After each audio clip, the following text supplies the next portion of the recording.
Nara Lokesh IT మంత్రిగా charge తీసుకున్నటువంటి నేపథ్యంలో ప్రత్యేకించి విద్య, ఐటీ ఈ రెండిట్లో కూడా కీలకమైనటువంటిది విద్యా వ్యవస్థ మార్పులనేది జగన్ ప్రారంభించాను అని చెప్తున్నటువంటి దశలో దాన్ని ఆ ఇంటర్నేషనల్ స్టాండర్డ్స్తో కొనసాగించడం అన్నటువంటి స్టాన్ఫోర్డ్ నుండి చదివచ్చినటువంటి లోకేష్కి సాధ్యం. ఇంకా మరింతగా డెవలప్ చేయడానికి కూడా అవకాశం ఉంటుంది.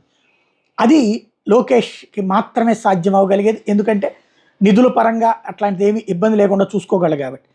అదే సందర్భంలో ఐటీ ఇండస్ట్రీస్ తీసుకురావడానికి కూడా ఆయనకే ఛాన్స్ ఉంది. ఎందుకంటే అంతర్జాతీయంగా ఎన్ఆర్ఐలు చాలా పెద్ద ఎత్తున ఉండటం, వాళ్ళందరూ లోకేష్తో టచ్లో ఉండటం వల్ల ఓవరాల్గా చూస్తే వచ్చే 5 ఏళ్లలో 20 లక్షల ఉద్యోగాల హామీ నెరవేర్చేందుకు కృషి చేస్తానని చెప్పుకొచ్చారు.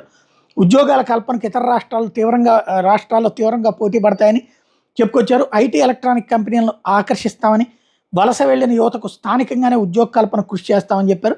పరిశ్రమలో ఉద్యోగాలు సాధించేలా యువతకు నైపుణ్య శిక్షణ ఇస్తామని కూడా చెప్పుకొచ్చారు.